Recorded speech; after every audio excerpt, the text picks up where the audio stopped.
Amigos do Planeta Integral, hoje vamos conversar aqui sobre essa famosa PEC do orçamento. Em que medida ela engessou o governo ou não. Mas antes de mais nada, se você gostar do vídeo, inscreva-se no canal e curta a live. O primeiro ponto eu acho seria interessante a gente conceituar o que é orçamento autorizativo e o que é orçamento impositivo. O orçamento autorizativo é aquele em que o governo federal manda o orçamento para o Congresso modifica e aprova o orçamento, e aí então volta aquele orçamento para o governo federal, que poderá, na parte discricionária, realizar da forma como o Congresso autorizou ou mexer nos valores de determinadas rubricas. Né? E o orçamento impositivo é aquele em que o governo manda o projeto de orçamento para o Congresso Nacional, o Congresso Nacional modifica e aprova, e aí volta para o governo, e o governo obrigatoriamente tem que executar aquele orçamento de acordo com como ele foi aprovado. Há muitos que sustentam de que o orçamento deveria ser em sua integralidade impositivo, justamente para não causar as chamadas ações franciscanas, do toma lá e dá cá, né? Em relação, por exemplo, às emendas individuais e às emendas de bancada. Né? Há uma tendência no governo de prestigiar aqueles deputados e senadores que votam com o governo. Né? Então, as emendas relacionadas, né, àquelas bancadas, elas são aprovadas, e a daqueles que votam contra o governo, não. Isso é natural. É difícil mudar isso aí, porque quem vota com o governo, se for tratado da mesma maneira nos projetos, principalmente nos projetos que causam desgaste para os senadores e deputados, por serem projetos impopulares, nas suas bases. Então, o senador tem o ônus de votar com o governo num projeto impopular, e na hora de aprovar as emendas de bancadas, o governo trata da mesma forma aquele senador que votou com ele e o senador que não votou com ele. Né? Então, obviamente que isso não vai funcionar. Então, o ideal, inclusive essa era a posição que defendia o Bolsonaro e o próprio Eduardo Bolsonaro, junto às suas bases. Né? E foi essa, inclusive, a plataforma de campanha. Né? Acabar com esse toma lá da cá, com esse transformar todo tipo de emenda individual e de emenda de bancada em projetos de execução impositiva e obrigatória. O artigo 166, parágrafo 11º da Constituição, já dizia antes dessa emenda orçamentária agora, dessa PEC orçamentária, de que as emendas individuais eram impositivas. Né? Isso já tinha sido aprovado antes. O que essa PEC veio modificar diz respeito às emendas de bancadas. Né? Então agora também, se a PEC for aprovada no Senado, as emendas de bancadas também serão obrigatórias. Mas esse projeto, ele tem um outro ponto que eu acho que é esse que não está sendo bem esclarecido. É o artigo 165, parágrafo 11º. O que dizia a redação original do artigo 165, parágrafo 11º? O artigo 165, parágrafo 11º, trata dos investimentos, do orçamento de investimentos, né?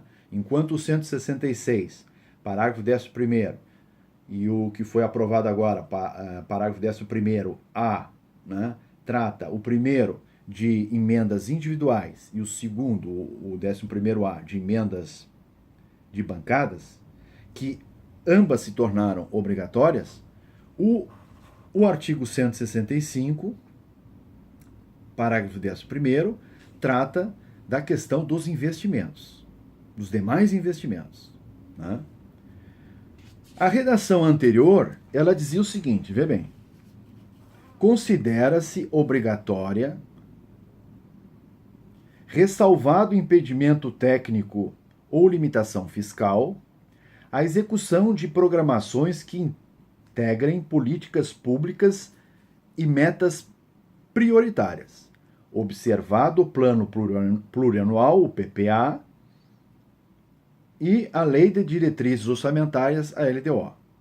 Então, era claro o artigo, o parágrafo, no sentido de que os demais investimentos prioritários e discricionários do governo eram de orçamento impositivo também, a depender do que a LDO e o PPA considerasse meta prioritária. Então, a cada ano, isso ia ser feito por lei, né? E tornar determinadas rubricas de investimentos discricionários do governo também positivas, ou não. Mas não foi essa a redação que foi aprovada. Foi feito o destaque e a redação aprovada, a que ficou, portanto, diz o seguinte: é muito mais genérica. Não fala em PPA e nem em LDO. Ela diz o seguinte: o dever de execução das programações orçamentárias tem como propósito garantir a efetiva entrega de bens e serviços à sociedade, bem genérica, devendo a administração adotar os meios e medidas necessários à implementação do programa de trabalho, super genérica, né? Ela não está engessando o governo aqui. É claro que isso vai depender de interpretação, e quem der a última interpretação vai valer qualquer coisa. Mas essa redação é uma redação muito mais genérica e dificilmente dá para extrair daqui que todos os demais investimentos discricionários do governo federal serão engessados e serão de orçamento obrigatório, impositivo. Não. Pela redação anterior, sim, porque a redação anterior falava que considera-se obrigatório. E, além do mais, as metas prioritárias definidas em PPA e em LDO. Bom, a base do governo votou isso aqui pensando que somente as emendas de bancada, que é aquela que está prevista no artigo 166, parágrafo 11, 11º-A, né, são impositivas. E não o restante do orçamento de investimento discricionário do governo. Em resumo, o governo federal, vamos aos grandes números. O governo federal tem um orçamento, hoje, um orçamento de despesas primárias de 1,4 trilhões. Mas esse número não interessa. O que interessa são os 110 bilhões, que é o volume de despesas discricionárias do governo. É aqui que o governo pode mexer, nesses 110 bilhões. O valor modifica, uns dizem que é 137 e tal, esse valor ele vai se acomodando e vai se modificando de acordo com as previsões de receitas do governo ao longo do ano. Mas vamos pegar esse número de 110 bilhões, que é o mesmo número que inclusive é trabalhado no jornal Estadão. 110 bilhões. Desses 110 bilhões, 45 bilhões são de rubricas de custeio. Luz, água, terceirizados, né? É claro que dá para economizar aqui, mas é um valor mais ou menos que não dá para mexer muito não, né? São 45 bilhões. Então, de 110, tira 45 bilhões, sobram 65 bilhões. Desses 65 bilhões, 10 bilhões são de emendas individuais. Essas já são impositivas, né? Então, dos 65, tira 10, fica 55. Então, essas emendas individuais, elas já são impositivas, de acordo com o artigo 166, parágrafo 11º da Constituição Federal. O que modificou agora?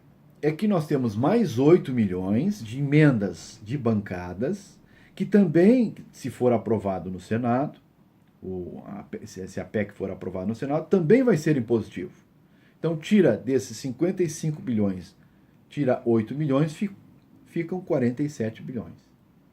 Então, esses 47 bilhões, que é a verba para os demais investimentos, é que serão discricionários ou não, de acordo, entendo eu, com a interpretação que for dada a esse artigo 165, parágrafo 11.